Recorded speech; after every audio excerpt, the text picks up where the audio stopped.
So hi hello welcome to extreme shifter. நான் உங்கள் நிவாஸ் பேசுகிறேன். லாஸ்ட் ஒரு 2 months 2.5 months சேனலில் வீடியோ வந்திருக்காது. என்னதான் சிரிக்கிறீங்க? நான் ஒரு ஃப்ளோவில் இப்போ தான் போயிட்டுருக்கேன்.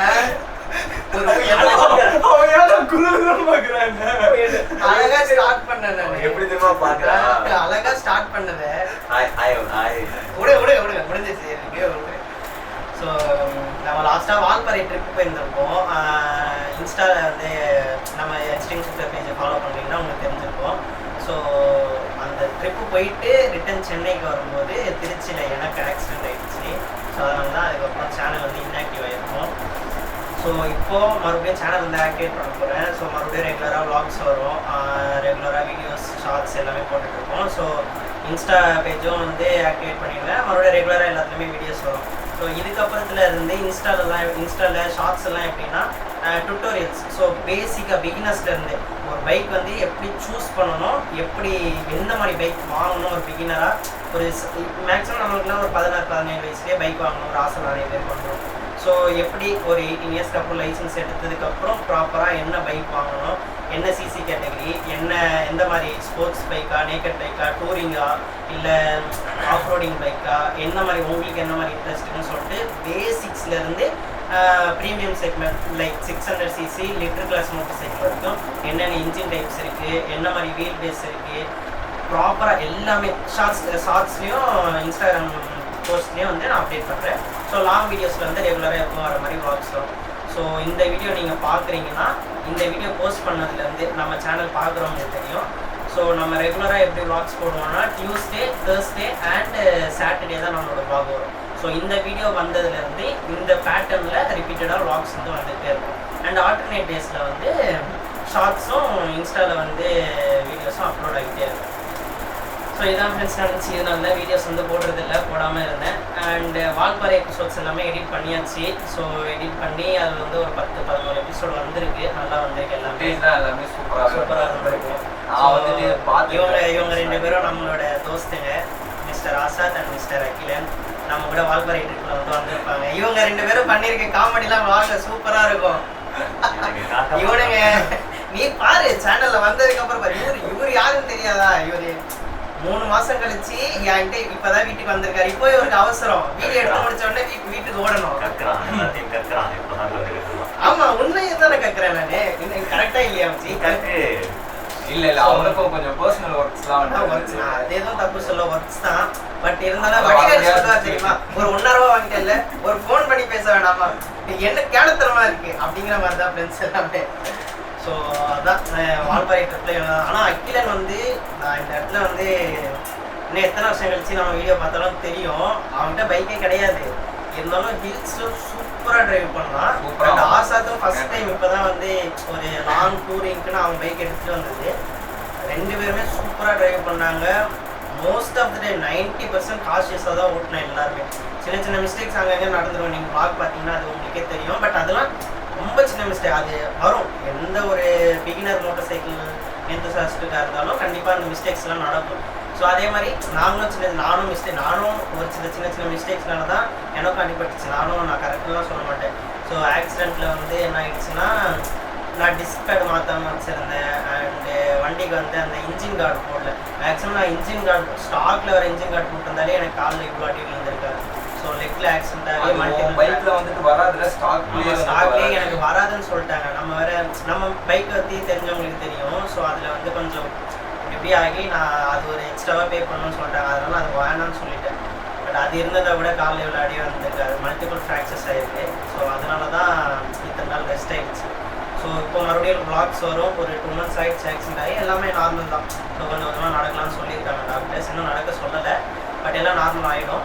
அண்ட் இனிமேல் அப்கமிங்கில் வர வீடியோஸ் vlogsலாமும் இன்னும் நிறைய இருக்குது. நம்ம ராமேஸ்வரம் பிளான் பண்ணியிருக்கோம், அடுத்து ஏற்காடு பிளான் பண்ணியிருக்கோம், கொல்லி ஹில்ஸ் மறுபடியும் அகைன் குரூப் ரைட் பிளான் பண்ணியிருக்கோம். நம்ம கொல்லி ஹில்ஸ் வந்து சோலோ ரைட் பண்ணியிருக்கோம். அண்ட் இப்போ குரூப் ரைட் இந்த மாதிரி இன்னும் அப்கமிங் டேஸில் நிறைய ரைட்ஸ் பிளான் பண்ணியிருக்கோம். சப்ஸ்கிரைப் பண்ணிக்கல, ஸோ கண்டிப்பாக மிஸ் பண்ண மாட்டீங்க, நல்லாயிருக்கும். அண்ட் ஆனால் வால்பாறை வந்து பெஸ்ட்டுங்க சீரியஸாக, அதெல்லாம் மறக்கவே முடியாது. இவன் காலில் அட்டை ஏறினது, இவன் குளிர்ல நடுங்குல இருந்த அட்டைப்பூச்சி அந்த எபிசோட்ஸ் தான் வரும் பாருங்க. காது அட்டைப்பூச்சி ஏறிடுச்சு, பூச்சி ஏறிடுச்சு வந்து இது பண்ண இரு மச்சான் சொல்லிட்டு கேமரா எடுத்துட்டு வர வச்சு வரைக்கும் நான் அதை எடுக்க விடல.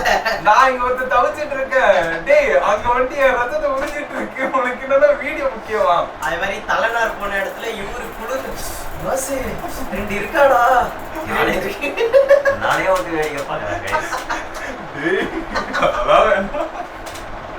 அந்த வீடியோ பாருங்க, செம்ம சிரிப்பா இருக்கும். அகிலன் பண்ணதெல்லாம் அன்னி பாரு, உனக்கு மறந்துருக்கும். 2 மாசம் ஆயிடுச்சுல, மறந்துருக்கும் எல்லாருக்குமே. ஸோ வீடியோஸ் பார்க்க ரீகால் ஆகும். பட் அந்த வீடியோஸ்லாம் வந்து பார்க்கும் போதுதான் தெரியுது இவ்வளோ நாங்கள் சேட்டை பண்ணியிருக்கோம் அப்படிங்கிறது எல்லாமே செம்மையா இருந்துச்சு. ஒரு நல்ல ஒரு மெமரிக்கு இது வந்து கிளைமேட் அதே மாதிரி நேச்சுரலாவே சூப்பரா இருந்துச்சுங்க. தலைநாறு நான் இதுக்கு முன்னாடி வால்பாறை போயிருக்கேன். இந்த கிளைமேட்டை நான் இதுக்கு முன்னாடி எக்ஸ்பீரியன்ஸ் பண்ணவே இல்லை. அவ்வளோ மிஸ்ட்டு, அவ்வளோ சில்னஸ்ஸு, அப்படியே நடுவரம் குளூரில் நைட்டெல்லாம் நிறைக்கிது. அந்த அளவுக்கு சூப்பராக இருந்துச்சு தலைநாறு. பெஸ்ட்டு. மறுபடியும் நான் பிளான் பண்ணியிருக்கோம் தலைநாறு போகிறது. ஸோ எல்லாமே வரும் ஃபியூச்சரில். ஆனா அங்க இருக்கிற பீப்புள்ஸ் வந்துட்டு உண்மையாலே ஜிம்ல ரொம்ப கைண்டா. நாங்களும் ஃபர்ஸ்ட் நாள் நைட்டு சாப்பிட போனோம்ல, அப்ப அந்த இவனுக்கு மறந்துடும், இவனுக்கு வீடியோ பார்க்கல. இவனுக்கு வீடியோ பார்க்காததுனால அமைதியா உட்கார்ந்துட்டு இருக்கான். நீ இவன் பார்த்துட்டாலே ஒரு 8 எபிசோட் இவனுக்கு காமிச்சிட்டேன். ஏதோ ஞாபகம் இல்ல, இவர் நல்ல முடிப்புன்னு சொல்லிடலாம். இவர் ஒரு வேலை பண்ணிருப்பாரு, அவனுக்கு தெரியுது. அவனால தெரிஞ்சுக்கிட்டே இருக்கான். நான் போட்டுறேன் டிஸ்க்ளைமர். எது பண்ணிருந்தா அது எனக்கு அது இல்ல. இப்படி வந்துருவாரு. அது வந்து அவனை வந்து இன்ஸ்டாலே எதுனா பாத்தீங்கன்னா சூப்பரா இருக்காரு, ஐயோ எஸ்டிக்கா இருக்காரு அப்படின்னு தோணும். இந்த வீடியோ எல்லாம் பாத்தீங்கன்னா இதை மட்டும் கட் பண்ணிடுங்க, இதை மட்டும் ஒதுக்கிடுங்க. இந்த ட்ரிப் ஃபுட்டேஜ்ல அவனோட ஃபாலோவர்ஸ்லாம் பார்த்தா என்னடா சொல்றாங்க, யாரா இவன் அங்க இப்படி இருக்காங்க. செகண்ட்ல பாப்பாங்க. 4000 பேர் இருக்காங்கல்ல. ஆக்சுவலி இவர் வந்து ஒரு பெரிய ஆர்டிஸ்ட்ங்க. இவரோட 4K ஃபாலோவர்ஸ் இருக்காங்க இன்ஸ்டால. எல்லாரும் பாப்பாங்க, எல்லாருக்கும் அப்படியே போவோம். ஆல்ரெடி அதுல ஒருத்தரா போயிட்டு இருக்கான். இதெல்லாம் பார்த்தாலும் மொத்தமா போயிடுவானுங்க. இவன் என்னடா இப்படி இருக்கான். ஆனா அதெல்லாம் உங்க இன்னர் சைல்டு வந்துட்டு இருக்கிறது சீரியஸா அதை வந்து நீங்க தொலைச்சிட கூடாது. என்ன பொறுத்த வரைக்கும் நான் எல்லாத்தையும் அதான் என்ன சொல்றதுனால அவனுக்கு 2 பேரும் உத்தமமா நினைச்சாரு. பரவாயில்ல பாத்துருக்காருங்க. அதெல்லாம் ஃப்ரெண்ட்ஸ், அதெல்லாம் வந்துட்டு வீடியோல வந்துட்டு இருக்கு. எல்லாமே போட்ட கூத்தாட்டம் எல்லாமே வந்துட்டு அதுலயே வந்துட்டு இருக்கு. எல்லாமே இருக்கு. இவனும் அதே மாதிரி வந்துட்டு நிறைய வேலை இது பண்ணியிருக்கலாம், அதுவும் வந்துட்டு இருக்கு. ஆனா நான் 8 எபிசோட் தான் இது வரைக்கும் எடிட் பண்ண வரைக்கும் பார்த்துருக்கேன். இன்னும் வந்துட்டு நான் 10, 11 3 எபிசோடு தான் அவகாசி எல்லாமே பார்த்துட்டான். பட் இருந்தாலும் உங்களோட இன்னர் சைல்ட்ல வந்து தொலைச்சிடாதீங்க. லைக் அந்த ஒரு தொலைக்கலாம், அந்த மாதிரி இடத்துல தொலைக்கலாம். அது உண்மை. அதான் நீங்க வந்து எப்போ மைண்ட் ரிலாக்ஸ்டா பீஸ்ஃபுல்லா இருக்கணும்னு போறீங்களோ அங்க எந்த ஒரு இவங்க இப்படி நினைச்சிருவாங்க, அவங்க அப்படி நினைச்சிருவாங்க, நம்ம இப்படி பண்ணக்கூடாது, அதெல்லாம் எதுவும் தப்பு பண்ணாத வரைக்கும் நீங்க என்ன வேணாலும் பேசலாம், எவ்வளவு சைல்டிஷா வேணாலும் இருக்கலாம். அது வந்து அது உங்களுக்கு ஒரு ஹாப்பினஸ். என்ன பண்ணுங்க. ஆனா அந்த மாதிரி வீடியோ ரெக்கார்ட் பண்றவங்க எங்க போனாலும் எடுப்பாங்க. நீங்க எல்லா ஃபுட்டேஜையும் மாட்டிக்கிறாங்கல்ல, அப்படி தவிர ஏதாவது ஒண்ணு பண்ணிருக்கீங்க, அது கரெக்டா எங்க மாட்டுமோ தெரியாது, அவங்க கரெக்ட் மட்டும் மாட்டிடும். மாட்டி சிறப்பா செஞ்சு விட்டுருவோம். அது நார்மலா பார்த்தா கூட நார்மலா தான் இருக்கும். இவன் எடிட்டிங்னு ஒண்ணு பண்ணுவான்ல, அங்க வச்சிருவான் எல்லாத்தையும். அதுல வைப்பா எங்களுக்கு வெட்டா வைப்பான். ஸோ இதுதான் ஃப்ரெண்ட்ஸ், வேற ஒன்றும் இல்லை. இதான் எதுக்கு இத்தனை நாள் வீடியோ வரல, என்ன ஆச்சு என்ன ஏதுன்னு சொல்கிறதுக்காக தான் இந்த ஒரு வீடியோ மேக் பண்ணுது. ஸோ வேறு எதுவும் இல்லை. அப்கமிங் டேஸில் ஒரு vlogs பாருங்கள், சப்ஸ்கிரைப் பண்ணுங்கள், சப்போர்ட் பண்ணுங்கள். நம்ம ஆக்சுவலி ஒரு 1 இயர் ஆகிடுச்சு சேனல் ஸ்டார்ட் பண்ணி. இப்போது ஓரளவுக்கு சேனல் நம்ம ஆக்டிவாக வச்சுருந்தோன்னா இன்னும் கொஞ்சம் மேலே போயிருப்போம். பட் இந்த ஒரு பிரேக் ஆனது நடுவில் நிறைய பிரேக்ஸ் ஆச்சு. நம்ம கொல்லிஸ் வீடியோ போடும்போது நம்மளால வீடியோ பண்ண முடியல, அது கொஞ்சம் பர்சனல் ப்ராப்ளம்ஸ்னால. இப்போ இந்த ஃபிசிக்கல் இன்ஜுரி இது நம்ம ரெஸ்ட்டு கொடுத்து தான் ஆகணும். ஸோ அப்கமிங் டேஸில் முடிஞ்ச அளவுக்கு இன்னும் கண்டிப்பாக சேஃபாக ரைட் பண்ணுங்கள். நான் வால்பாறை வீடியோஸ்லேயே நிறைய சொல்லியிருக்கேன், சேஃபாக ரைட் பண்ணுங்கள், இந்த ஸ்பீட் லிமிட்ஸில் ரைட் பண்ணுங்கள். பைக்கை பற்றி தெரிஞ்சா மட்டும் ஸ்பீடாக போங்க, இல்லைன்னா போகாது. இல்லை அப்போவுமே ஸ்பீடாக போகல, அதுவே ஒரு லிமிட் தான். எக்ஸ்பீரியன்ஸ்டாக இருந்தாலுமே உங்களுக்கும் ஒரு டைம் இருக்குது, அதனால அதுக்கேற்ற மாதிரி ஓட்டுங்க. ஸோ அதான் ஏன்னா ஹில்ஸ் எல்லாம் ஓட்டும் போது மேக்ஸிமம் இன்ஜின் கண்ட்ரோல்லே கொடுத்துருங்க. இப்போ நான் என் வண்டிலாம் சிங்கிள் சேனல் ஏபிஎஸ் தான். ஸோ நான் வந்து இன்ஜின் பிரேக்கிங் பண்ணாலும் என்னோட பேக் ஹில்ஸ்லாம் லாக் ஆகும். எல்லாம் தெரிஞ்சுட்டு ஹில்ஸில், ஏன்னா நாங்கள் போன இடம் அவ்வளோ மிஸ்ட்டு, லிட்ரலி ஒரு 100 மீட்டர்ஸ்க்கு முன்னாடி ஒரு ஹேர்பின் பெண்ட் வருதானோ எங்களுக்கு தெரியல. பிளைண்ட் ஸ்பாட்ஸ் நிறையா. டபுள்ஸ்ல போயிருக்கோம். எல்லாமே நாங்கள் டபுள்ஸ்ல போனது. ரெஸ்ட் இல்லை. இந்த மாதிரி நீங்கள் பார்க்குறதுக்கு ஈஸியாக இருக்கும். இதில் என்ன இருக்குது, நல்லா தானே தெரியுது, அப்படி தானே. நீங்கள் வைசர் போட்டிருப்பீங்க, வைசரில் மிஸ்ட் கவராக இருக்கும், டயர்டாக இருப்பீங்க, மைண்டு பிளாங்காக இருக்கும், ஒரு ஹாப்பினஸில் வேறு இருப்பீங்க. இப்போலாம் பார்த்து இந்த மாதிரிலாம் நம்ம வரோம். இதெல்லாம் நம்ம ஃபர்ஸ்ட் டைம் வந்துட்டு எக்ஸ்பீரியன்ஸ் பண்ணுறதுனால அதனால உங்களுக்கு அது சப்கான்ஷியஸ் மைண்டில் வேறு மாதிரி போகும். நம்ம உட்காந்து ரிலாக்ஸ்டாக பேசணும்னா ஓகே இது நத்திங், பார்க்குறதுக்கு ஒன்றுமே இல்லை அப்படிங்கிற மாதிரி தான் இருக்கும். பட் அந்த இடத்துல ப்ரெசென்ட்டாக ஃபீல் பண்ணும்போது ரொம்ப கேர்ஃபுல்லாக இருக்கும். நாங்கள் ஏறும்போதே நைட் ஒரு ஆக்சிடெண்ட் ஆச்சு. அது மாதிரி வைல்ட் அனிமல்ஸ் இந்த மாதிரி நீங்கள் ரோடுக்குன்னு வந்துட்டீங்கனாலே சேஃப் கிடையாது.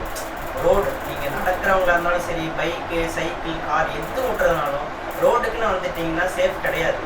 முடிஞ்ச அளவுக்கு சேஃபாக இருந்துக்கங்க. ரூல்ஸை ஃபாலோ பண்ணி இண்டிகேட்டர்ஸ் கரெக்டாக போடுங்க, ஹசார்ட் கரெக்டாக போடுங்க, கரெக்டான ஸ்பீட் லிமிட்ஸில் விடு. எல்லாரும் இப்போ என்னெல்லாம் நிறைய பேர் கேட்குறாங்க நீங்கள் ஓவர் ஸ்பீடு. நான் 70-75 தான் போனேன் ஆக்சிடென்ட் பண்ணலாம். அந்த ரோட்டில் வந்து ஸ்பீட் லிமிட்டே 120. ஸோ நான் 120 போய் ஆக்சிடென்ட் பண்ணியிருந்தாலும் ரூல்ஸ் படி அது தப்பு கிடையாது. NHA ரூல்ஸ் படி நான் 119 அந்த ஸ்பீடில் போயிருந்தாலுமே அது அகெயின்ஸ்ட் ரூல்ஸ் கிடையாது. பட் ஆனால் நான் 70-75 தான் போனேன். அதுக்கே என் இம்பேக்ட் இவ்வளோ பெருசாகிடுச்சு. என்னோட போன்ஸ் உடஞ்சி இந்த பக்கம் அந்த பக்கம் கண்ணா பின்னா வெளியே வந்துருச்சு. அது ஒரு மாதிரி இதோ இவங்கெல்லாம் இருக்காங்க, இவர் ஒருத்தர் மயக்கம் பண்றாரு, இவர் ஒருத்தர் தலை சுத்துது, அழுகுறானுங்க. ஆமா கைஸ், கால் அடிபட்டுச்சுன்னு சொல்றோம். அதுக்கு எப்படி சரியாகும்னா கேட்கல. அடுத்தது நிறைய சொல்றோம். இல்ல முதல்ல நீ நடப்பையா முதல்ல அப்படின்னு நான் கேட்டேன். ஆமா, ஃபர்ஸ்ட் அடி பட்ட உடனே நாங்க எல்லாமே பதட்டமா இருக்கிறோம். ஏன்னா ஆர்கனைஸ் பண்ணி கூட்டிட்டு போனதே இவதான். அவ்வளோ வெல் பிளான்டா வந்துட்டு பண்ணி போனோம். எல்லா இதுவுமே வந்துட்டு சின்ன சின்ன மிஸ்டேக்ஸ் அங்கங்க வந்துட்டு பண்ணாலும் நாங்க இவ்வளோ கரெக்டா வந்துட்டு ஹீல்ஸ் ஏறி இறங்கி நாங்க வர டைம்ல வந்துருச்சு ட்ரிப்பே. வர டைம்ல இந்த மாதிரி ஆயிடுச்சுதான் வந்து ட்ரிப் கரெக்டா அதுவும் ஆர்கனைசருக்கே இப்படி ஆனதுனால தான். ஏன்னா அவன் தான் வந்துட்டு எங்களை வந்துட்டு லீட் பண்ணி கூட்டிட்டு போயிருந்தான். அவனுக்கே இப்படி ஆகும்போது நெக்ஸ்ட் என்ன ஸ்டெப் பண்றதுன்னே அவனுக்கு வந்து தெரியல. அதனால சேஃபா வந்துட்டு டிரைவ் பண்ணுங்க. நான் இதுவும் கண்டிப்பா ஒரு வீடியோ பண்றேன் ஃப்ரெண்ட்ஸ். எல்லாமே நான் சேஃப்டியா எப்படி இருக்கணும், ரோட்ஸ்ல வந்து எந்த மாதிரி டிரைவ் பண்ணக்கூடாது, டூஸ் அண்ட் டோன்ட்ஸும் சொல்கிறேன். நம்ம சும்மா இந்த மாஸ்க் காட்டுறதுக்காக வீடியோ பண்ணலாம், அது நான் தப்பு சொல்லலை. ஏன்னா நானும் அதெல்லாம் பண்ண தான் செஞ்சேன், பண்ணிட்டு தான் இருக்கேன். பட் அது அப்பார்ட் ஃப்ரம் தட் நம்ம ரோட்டில் வந்து ரொம்ப கான்ஷியஸாக இருக்கணும். ஏன்னா இன்றைக்கி இருக்கிற 2025 இனி அப்கமிங் டேஸில் ரோட்டில் வந்து வெஹிக்கிள்ஸ்லாம் ஜாஸ்தி தான் ஆகுது. டெய்லி நிறைய பைக் சேல்ஸ் ஆகுது, நிறைய கார் சேல்ஸ் ஆகுது. டிராஃபிக் இம்ப்ரூவ் ஆகிட்டே தான் போகுது. நம்ம ஒரு 10 வருஷத்துக்கு பின்னாடி போனோம்னா இவ்வளோ டிராஃபிக் கிடையாது, 5 வருஷத்துக்கு முன்னாடியே இவ்வளோ டிராஃபிக் கிடையாது. நான் இன்னைக்கு டேட்டுக்கு அவ்வளோ டிராஃபிக் இருக்குது. நான் ஒரு நம்ம காலேஜ் படிச்சுட்டு வந்து மதுராயில் இவ்வளோ டிராஃபிக் இருந்துச்சா? நாங்கள் ரோட்லேருந்தே டீ குடிக்க போயிட்டு வருவோம், ஃப்ரீயாக இருக்கும் ரோடு. போறதுக்கே 1/2 மணி நேரம். லிட்டரலி மைண்ட் எப்படி ஆயிடுச்சுன்னா எதுக்குடா அவ்வளோ தூரம் போய்கிட்டு அப்படின்னு சொல்ல அந்த மாதிரி திங்க் பண்ணுறோம். ஃபர்ஸ்ட் டைம் இருக்காது, ரொம்ப கான்ஷியஸாக. அதே மாதிரி நான் ஹாஸ்பிட்டலில் இருந்த ஒரு நாள் எவ்வளோ ஆக்சிடென்ட் கேஸ் தெரியுமா? அந்த ஹாஸ்பிட்டல் வந்த எல்லாமே பைக்கு கார்னு அப்படி தான் வராங்க. கையை இழக்கிறாங்க, நிறைய பேர் காலை இழக்கிறாங்க. அது ரொம்ப கஷ்டமாலாம் இருந்துச்சு. ஸோ ரொம்ப முடிஞ்ச அளவுக்கு சேஃபாக இருங்க. நம்மளுக்கு இப்போ நானுமே நல்லா ஓட்டுறேன்னு சொல்லலாம். நான் கன்னியாகுமரி வரைக்கும் சோலோ டிரைவ் பண்ணியிருக்கேன். 2050 கிலோமீட்டர்ஸ், கிட்டத்தட்ட 1 வீக் டிரைவ். அது தனியாக தான் ஃபுல்லாக ட்ராவல் பண்ணேன். கொல்லி ஹில்ஸ் டிரைவ் பண்ணேன். 2 நைட்டு தூங்கவே இல்லை. ஸோ நம்ம நினச்சிக்கலாம் ஓகே நம்ம நல்லா தான் வண்டி ஓட்டுறோம், நம்ம வந்து நம்மளுக்கு எதுவும் ஆகாது. ஆனால் அப்படி மட்டும் நினைக்கவே கூடாது. எல்லாருக்குமே நம்ம ரோடுக்குன்னு வந்துட்டால் என்னைக்காச்சும் ஒரு நாள் ஒரு இன்சிடெண்ட்டை ஃபேஸ் பண்ண தான் செய்வோம். அது இன்னைக்கானு தெரியாது, நாளைக்கானு தெரியாது, எப்போன்னு தெரியாது. பட் உங்கள் கையில் ஒரு பைக் இருக்குது, நீங்கள் நினச்ச எப்போனாலும் டூர் போகிறீங்க, ட்ராவல் பண்ணுறீங்கன்னா ரொம்ப கான்ஷியஸாக இருங்க. முடிஞ்ச அளவுக்கு யாருக்கும் எதுவும் ஆகக்கூடாதுங்கிறத என்னோட ஒரு எண்ணம். பட் எனக்கும் இப்படி ஆகிடுச்சு. நான் இதெல்லாம் எக்ஸ்பெக்ட் பண்ணாதான். நான் பசங்கள்கிட்டையுமே சொல்கிறேன், எனக்கும் என்னைக்காச்சும் ஒரு நாள் ஆகும்டா, எனக்கும் என்னைக்காச்சும் ஒரு நாள் ஆகும்டா. ஆகிடுச்சு. அது இன்னைக்கு ஆகும், இந்த ட்ரிப்பில் ஆகும், நான் பார்க்கவே இல்லை. ஏன்னா நாங்கள் ஹில்ஸில் ஏரியே இறங்கிட்டோம். அந்த மிஸ்டுக்குள்ளே அந்த இறங்கின டைம் நைட் டைம் அந்த இதுலையுமே நாங்கள் வந்து கேப்லாம் வந்துட்டு நைட்டு பிரேக்லாம் எடுத்தோம். நம்ம அங்கே திருச்சி முன்னாடி நைட்டு ஃபுல்லாக நல்லா வந்துட்டு பசங்க எல்லாம் ஃபுல்லாக ஜோன் அவுட் ஆகிட்டோம். நாங்கள் ரொம்ப எக்ஸாஸ்ட் ஆகிட்டோமா. ஸோ பிரேக் எடுத்தோம். பிரேக் எடுத்துட்டு காலையில் 5:30 தான் வண்டியை ஸ்டார்ட் பண்ணோம். நல்லா ஆக்டிவாக ஸ்டார்ட் பண்ணோம். ஆக்சிடென்ட் ஆகிறதுக்கு ஒரு 10 நிமிஷத்துக்கு முன்னாடிலாம் வண்டியை நிறுத்தி ஹால்ட் பண்ணி பெட்ரோல்லாம் டேங்க் ஃபில் பண்ணோம். டக்குன்னு அதான் இப்படிங்கிறதுக்குள்ள முடிஞ்சிடும் ஃப்ரெண்ட்ஸ். நான் ஃபுட்டேஜ் தான் ஆட் பண்ணுறேன். என்கிட்ட ஜிபிஎஸ் இருக்கு. ஸோ கேமராவில் ரெக்கார்ட் பண்ண முடியல. என்கிட்ட SD கார்டும் ஃபுல் ஆகிடுச்சு. கேமராவில் சார்ஜும் இல்லை. ஸோ ஆஃப் பண்ணது அப்போதான் கேமரா ஆஃப் பண்ணேன் நான். மொத்த இன்ஸ்டன்ட்டாக ரெக்கார்ட் ஆகும். பட் என்கிட்ட ஜிபிஎஸ் ஃபிக்ஸ் பண்ணியிருக்கேன். ஸோ ஜிபிஎஸ் வந்து அக்யூரேட் டேட்டா இருக்கும், எந்த இடத்துல என்ன ஸ்பீடில் ஆக்சிடென்ட் பண்ணிருக்கோன்னு சொல்லிட்டு. ஸோ அந்த இடத்துல அது என்னோட மிஸ்டேக்கும் பாதி இருக்கு. என்னோட மிஸ்டேக்ஸ்னால் வண்டி வெல் கண்டிஷனாக நான் வச்சில்ல, அது என்னோட மிஸ்டேக், என் சைட் மிஸ்டேக். பட் நான் ஓவர் ஸ்பீடிங் பண்ணல, ஓவர் வெயிட் வேறு, நானும் வெயிட்டு, பில்லியனும் வெயிட்டு, பேக்கேஜும் வெயிட்டு. ஸோ என்னால் பிரேக்கிங் அந்தளவுக்கு எஃபிஷியண்ட்டாக இல்லை வண்டியில். ஆனால் இப்படி 2 செகண்ட்ஸில் வண்டி 75லேருந்து 0க்கு வந்துருச்சுங்க, 2 செகண்ட்ஸில். ஸோ அப்போ பார்த்தேங்க ஆக்சிடென்ட் வந்து வித்தின் செகண்ட்ஸ்லேயே முடிஞ்சிடும். எலும்புலாம் அப்படியே வெளியே வந்து அதெல்லாம் பார்க்கவே முடியல ஸ்டார்டிங்கில் யாராலையுமே. ரொம்பவே வந்துட்டு அந்த டைமில் ரொம்ப பேனிக் ஆகிட்டோம். அது ஆனால் உடனே எங்களுக்கு சப்போர்ட் கிடைச்சி, ஆம்புலன்ஸ் வந்துச்சு, பக்கத்துலேயே ஹாஸ்பிட்டலில் இருந்துச்சு, உடனே ட்ரீட்மெண்ட் பண்ணாங்க, சர்ஜரிஸ் பண்ணாங்க, 3 சர்ஜரி பண்ணிருக்காங்க காலில். ஃபர்ஸ்ட் டைம்ன்றதுனால எங்களுக்கு அதை எப்படி ஹேண்டில் பண்ணுறது தெரியல. கூட்டிட்டு போனா அவனுக்கு ஆன உடனே எங்களுக்கு என்ன பண்றதுன்னு சுத்தமா எல்லாருமே வந்து வீட்டுல சொல்லிட்டு வந்தது இந்த டைம்குள்ள தான், இந்த டைம் வரலன்னா எல்லாம் கால் பண்ணாங்க. எல்லாருமே எல்லா வீட்லயுமே பேரண்ட்ஸ் பயப்படுவாங்க. ஸோ சொன்ன டைமுக்கு வரலன்னு அப்படி இருக்கு. இப்போ அவனுக்கு ஏதாவது ஆச்சுன்னா நாங்க வீட்டுல சொன்னாலுமே எங்களுக்கு அவங்க வந்து அவனுக்கே எப்படி இருக்குன்னா உங்களுக்குலாம் எப்படி, நீங்க எப்படி வருவீங்க இதுக்கப்புறம்? ஏன்னா இவங்க எல்லா வீட்லயுமே தெரியும். ஸோ அதான் ஃப்ரெண்ட்ஸ், நான் எல்லாமே வந்து ஷார்ட்ஸில் அப்டேட் பண்ணுறேன், எப்படி சேஃபாக இருக்கணும், எப்படி நம்ம மென்டலி எப்படி ப்ரிப்பேர் ஆகணும். எனக்கு தெரியும், இது வேறு யாருக்காச்சும் இருந்துச்சுன்னா டக்குன்னு நான் பேனிக்காக விட்டுருக்க மாட்டேன். பட் பசங்க வந்து எல்லாருமே புதுசு தான், நான் அதுவும் சொல்ல மாட்டேன். நானும் ஒன்றும் பெரிய ஜித்தேன் அதெல்லாம் சொல்ல மாட்டேன். எனக்கும் ஃபர்ஸ்ட் டைம் தான், நானும் இப்போ தான் ஒரு ஃபர்ஸ்ட் ஆக்சிடென்ட் வந்து பெருசாக ஃபேஸ் பண்ணுறேன். இவ்வளோ பெரிய ஆக்சிடென்ட் வந்து இது ஃபர்ஸ்ட் டைம் என் லைஃப்பில் இதுதான் ஃபர்ஸ்ட் டைம். இல்லை எங்கள் ஃப்ரெண்ட்ஸ்குள்ள நான் இப்போ தான் பார்க்குறேன். ஸோ அது பேனிக் ஆகிற சுச்சுவேஷன்ஸ் தான். எல்லாமே ஷார்ட்ஸில் அப்டேட் பண்ணுறேன் நான். ரோட்ஸில் வந்துட்டு நிறைய ஆக்சிடென்ட் வந்துட்டு நடக்கும், நீங்களும் வந்துட்டு நிறைய பார்ப்பீங்க. பட் உங்களுக்கு க்ளோஸ் டு ஹார்ட் வந்துட்டு ஆகுறவங்களுக்கு வந்துட்டு இருக்கும் போது தான் அந்த பெயின் வந்துட்டு நம்மளுக்கு வந்துட்டு தெரியும் எப்படி இருக்கும்னுட்டு. எங்களால் அன்னைக்கு அந்த டைமில் வந்துட்டு என்ன பண்ணுறது ஏது பண்ணுறதுன்னு சுத்தமாக வந்துட்டு யோசிக்கவே வந்துட்டு முடியல. ஸோ அதெல்லாம் பேனிக் ஆகாதீங்க. ஃபஸ்ட்டு பேனிக் ஆகாமல் பக்கத்தில் என்னென்ன ஹெல்ப் பண்ணிட்டு உங்களுக்கு கிடைக்குதோ அது வந்துட்டு யூஸ் பண்ணி பண்ணுறது பாருங்கள். ஸோ அவ்வளோதான் ஃப்ரெண்ட்ஸ், இதுதான் இந்த வீடியோ. ஷார்ட்டாக முடிக்கணும்னு தான் நினச்சேன், இதுவே இவ்வளோ லாங்காக போய் லென்த்தாக போயிடுச்சு. இது மாதிரி இல்லை ஷார்ட் ஆகிக்கிறேன், எடிட்டு கட் பண்ணிடுறேன்.